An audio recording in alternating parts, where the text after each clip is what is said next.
Positive vibes, Tucson business owners. If you are one of the high performing 1%, then welcome to Business, Math, and Empires, where business education is simplified.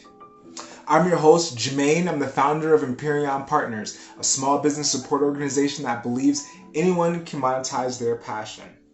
Empyrean Partners provides its members with connections to business experts based on their business needs and their preferred days, times, and locations to meet.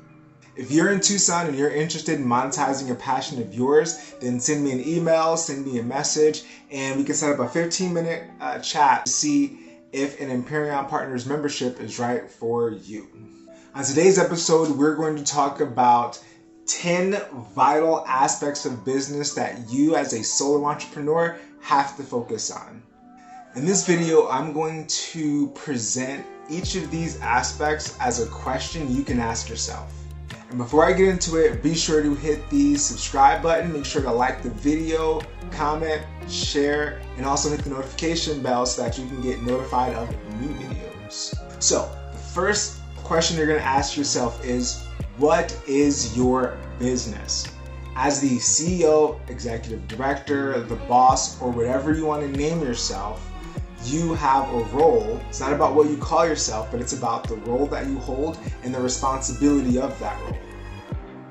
As the head of the organization, your responsibilities are the values of the organization, the vision, the mission, your goals, and your philosophy. Your values generally stem from how you view the world, your perspective of the world, and how you manage your priorities. Your vision is what it is you see for your business. What type of business do you want to run? Do you want employees or not employees? Do you want to be by yourself? Do you want to sell the business or do you want to run it? Do you want a small business or a big business? Then the mission. After you have your vision, your mission is the actual plan to actually go from where you are today to where you want to be in the future. Then your goals are those specific things you have to do in order to accomplish the mission. And then your philosophy is how you operate every single day to ensure you hit your goals, your daily goals, weekly goals, quarterly goals, yearly goals, so that you complete your mission to accomplish your vision that you've created based on your values. As the leader of the organization, this is your job. Remember, it's not about the title of CEO, it's about the role of CEO or the role of leader and the responsibility that the CEOs have. Next, how are you going to manage your business? Business management, in your business, you'll have three structures. You'll have your business structure, your management structure, and your legal structure. Your business structure is simply the product or service you're providing, the customer that you're providing that product or service to, and your business model, which is the system that you use in order to provide your product or service to your customer and receive compensation from that customer for the value you provided. Business is simple, and here's a simple formula for business.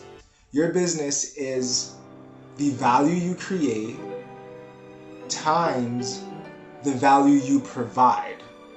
And the other side of that equal sign is money, or the compensation for the value that you created and then provided.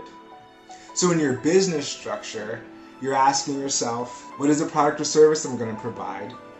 Who is my customer? Who am I going to provide that product or service to? And how am I going to be compensated for creating and providing that value to the customer? Next is your management structure, which is essentially all of your roles and responsibilities. And all of your responsibilities in your business are broken down into tasks that have deadlines and owners. So in your business, you have roles. Each role has responsibilities, and the responsibilities of those roles are to complete tasks for the business on a day-to-day basis or Monday to Friday basis. Complete tasks for the business. Here's your deadline, and here's the person responsible. Next is your legal structure. Your legal structure is how the United States government, Uncle Sam, the federal government, your state government, and your local government identifies your business as an actual entity that's participating in the economic system. And the reason why all those entities want to track you participating in the economic system is so that they can get their cut of what you're doing in terms and in the form of taxes. So when it comes to your legal structure, there are 5 things you can do, and there are certainly more, but these are the base 5 things to do so that you can start building your business as a separate entity that exists, that's participating in the economic system. The first is get your EIN, employer identification number. That's going to be issued by the IRS. It's free, and that's how the IRS tracks you. Next, get a business bank account. This just shows you legitimate to any organization that you connect with. Third, get a DUNS number. Go to Dun & Bradstreet. And Dun & Bradstreet, essentially there is a cloud of businesses that get tracked over time.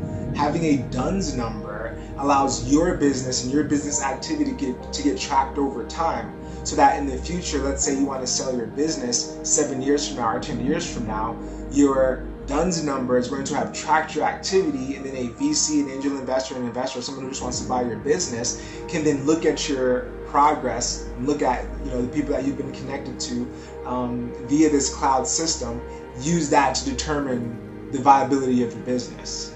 Then you want to form a corporation, and that's done at the level of the Secretary of State for whatever state you're in.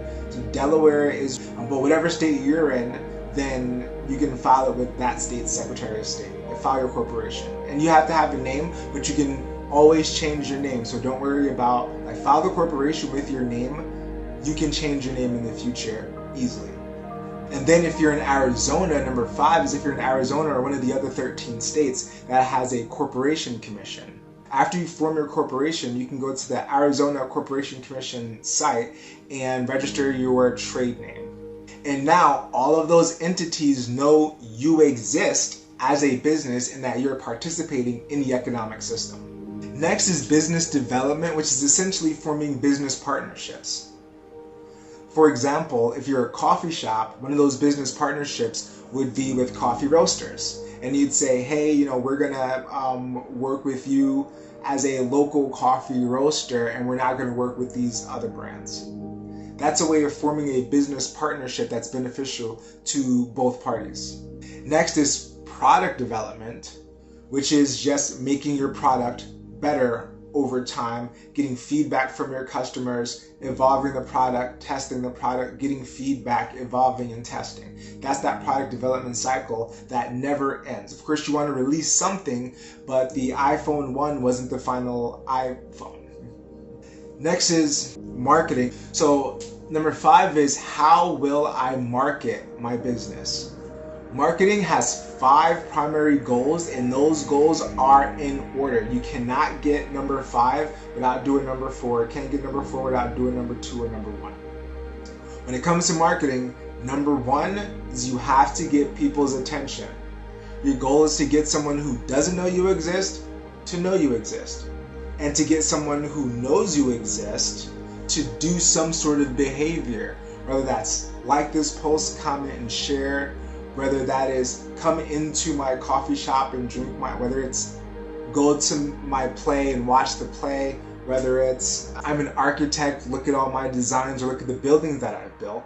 Your number 1 goal is to get people's attention and keep people's attention. Next, when you're consistently getting people's attention and you're out there, you want people's respect.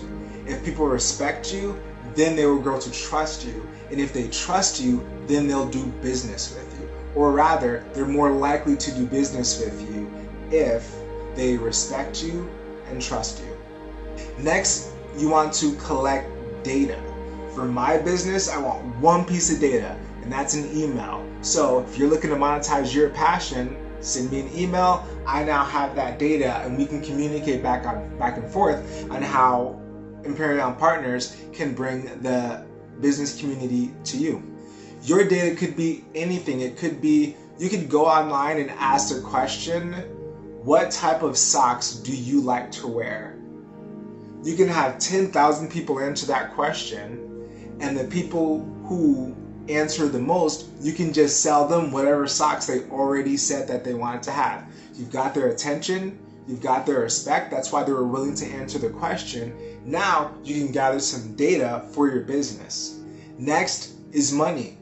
Ultimately, your business must make money and reinvest that money, make more money than it made yesterday in order to thrive and succeed. So the point of getting attention and then getting respect and trust and then gathering data is so that you can eventually have the individual pay for your product and become a customer. Have the prospect become a customer. And last is loyalty. After someone's already become a customer, they've used your product, they liked it, now you want them to come back and to continue using their product. I want people to come back to the YouTube channel in order to get new business education. I want people to come back to Empyrean Partners in order to connect to new business experts as they evolve in their business. Whatever your business is, ideally having recurring customers is going to help you, and customer loyalty is how all the large brands maintain themselves over time. And you don't have to be making billions of dollars or millions of dollars to maintain a solid brand, to have a solid customer base and to have loyal customers. You only need a few thousand people to really make 6 figures a year. Next is sales, which is directly, I'm going to sit down with the customer, I'm going to provide the product or service, they're going to pay for the product or service. Done. Sales. Sales is not about being pushy or manipulative. Sales is about finding the person who wants your product or service. And guess what? There are 8 billion people on the planet. Over 5 billion of them are on the internet on their phone almost every day. You can reach them. You can reach people who want your thing. You don't have to go look out and see what people want. Decide what you want to provide and then go find people who want it. Now, if you find out that no one wants it, then you're going to have to reevaluate some things. Next is financial management. Getting money, managing money, investing the money in the proper places in the business so that the business grows and outpops more value, more provided value, which gets more money. That money gets invested to create more value and gets invested to provide more value to more people, more money. That is your business system. And then customer service, it's not just about getting your customer come in, but it is how you treat them, how you give feedback for them. Do you listen to your customer? The next is law, simply making sure you're operating within the legal bounds and you don't get in trouble.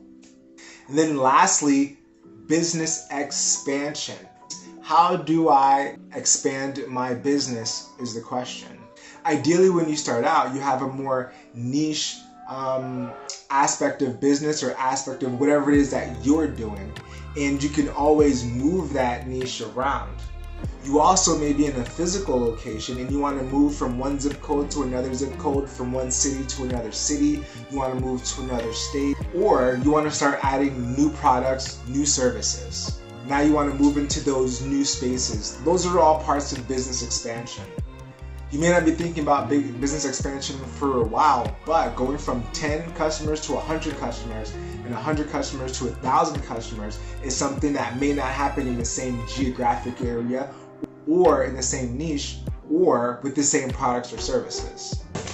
So these are 10 questions for you to ask yourself really on a day-to-day basis and get an answer to the question. Then you copy those answers down. Those answers become your business plan. You use that business plan to set up daily goals for yourself to accomplish that plan. And then you work week after week, getting better, evolving over time as a business owner.